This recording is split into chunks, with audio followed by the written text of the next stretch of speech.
आज के स्टोरी बहुत ही खास होने वाले हैं, तो इस स्टोरी को ध्यानपूर्वक ज़रूर सुने। तो चलो स्टार्ट करते हैं। जयपुर शहर का खूबसूरत पाश इलाका आदर्श नगर, उसमें शानदार बंगला राठौर मैशनम। सुबह के समय वैशाली जी घर के मंदिर में आरती कर रही थी। राम जी अपने बड़े भाई महेंद्र सिंह जी की व्हीलचेयर को लेकर वहां आ खड़े हुए। सविता जी भी आकर खड़ी हो गई। एक तरफ प्रेम, निकिता और रोहन खड़े थे, दूसरी तरफ अनुज और अवनी। पांचों ने मिलकर महेंद्र सिंह जी और सविता जी को मैरिज एनिवर्सरी की शुभकामनाएं दी। प्रेम, रोहन और अनुज ने उनके पैर छुए।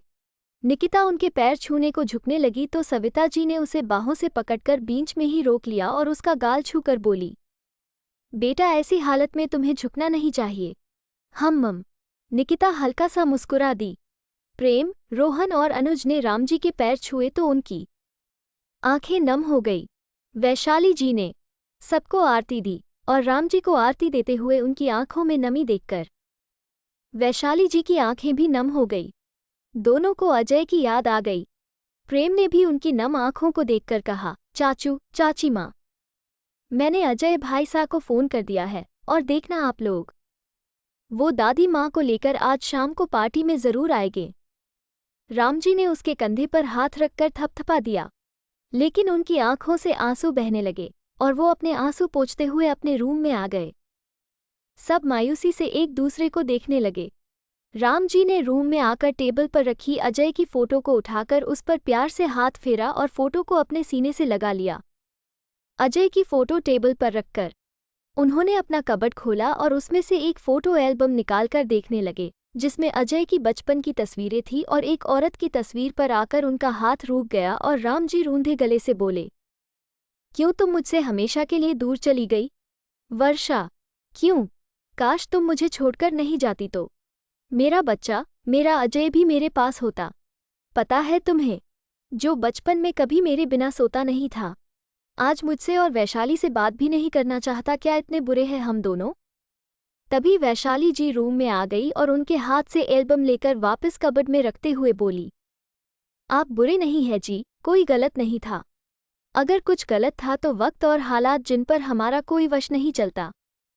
कबर्ड बंद करके वैशाली जी राम जी के पास आकर बैठी और उनकी हथेली थामकर बोली, मुझे पूरी उम्मीद है आज शाम की पार्टी में माँ सा अजय को ज़रूर लेकर आएगी। मैंने उनसे खुद बात की है, आज हमारा अजय आएगा और हम दोनों मिलकर प्यार से उसे समझाएंगे। देखिएगा वो हमारी बात ज़रूर मानेगा। वैशाली जी की बात सुनकर राम जी को थोड़ा सुकून मिला।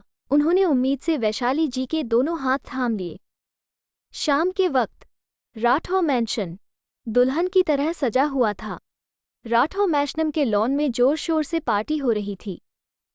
लेकर पार्टी में आए पीछे वैशाली जी और सविता जी भी आ गई। महेंद्र जी ने क्रीम कलर का वाइट सूट पहन रखा था। सविता जी ने मेहरून कलर की बनारसी साड़ी पहनी थी और वैशाली जी ने रेड कलर की बनारसी साड़ी पहन रखी थी। चारों के आते ही मेहमानों ने जोरदार तालियां बजाकर उनका स्वागत किया।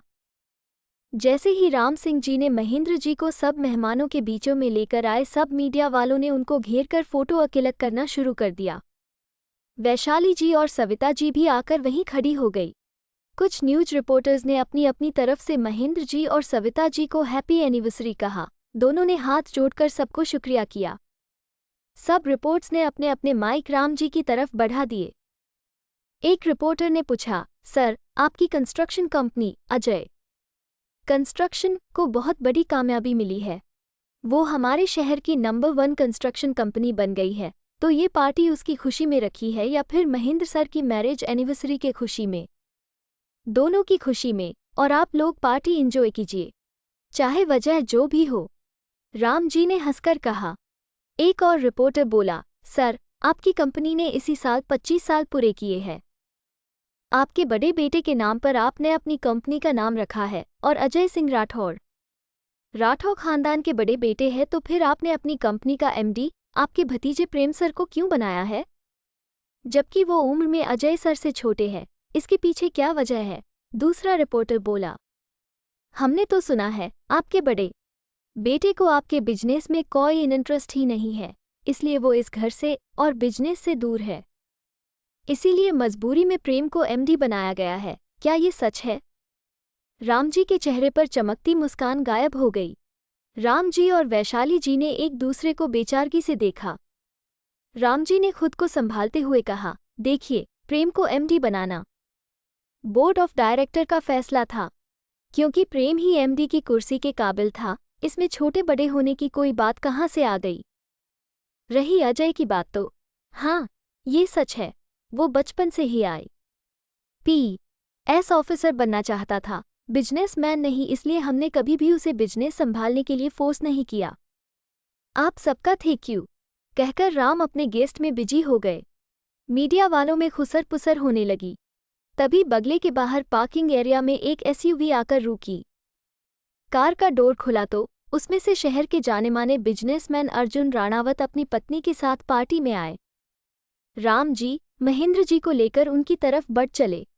राम जी ने अर्जुन जी को गले लगाकर कहा, आइए समधी जी, बहुत देर से आए आप। हम तो कब से तैयार थे यहाँ आने के लिए, लेकिन हमारी श्रीमती जी को रेडी होने में ज़रा ज़्यादा वक्त लगता है, अर्जुन जी ने कहा तो राम जी झट से बोले, ये हर शादीशुदा आदमी की शिकायत है अपनी पत्नी से। कहकर राम जी ने वैशाली जी को देखा।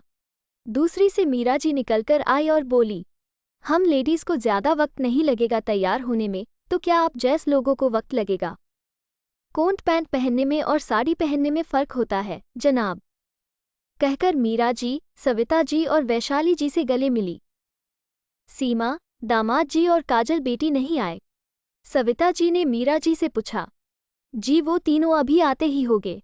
मीरा जी ने कहा, और सब अंदर चले गए। कुछ ही देर में एक और ब्लैक कलर की गाड़ी आकर रुकी। उसमें से सीमा, अनुराग अपने 3 साल के बेटे दक्ष के साथ उतरे। साथ में ऑफ शोल्डर वाइट गाउन पहने उतरी काजल। सब फोटोग्राफर उसकी फ़ोटो खींचने लगे। पायल मनवानी। ये है मेरी नई स्टोरी, जिसमें आपके फेवरेट अजय और नेहा होंगे। हाँ, कुछ नए मेंबर्स भी होंगे तो कुछ लोग काम भी होंगे। ये स्टोरी आपको कैसा लगा, कमेंट में ज़रूर बताना। अगर आपको अच्छा लगा तो मेरे चैनल को लाइक शेयर सब्सक्राइब ज़रूर करें। मिलते हैं नेक्स्ट वीडियो में, तब तक के लिए बाय।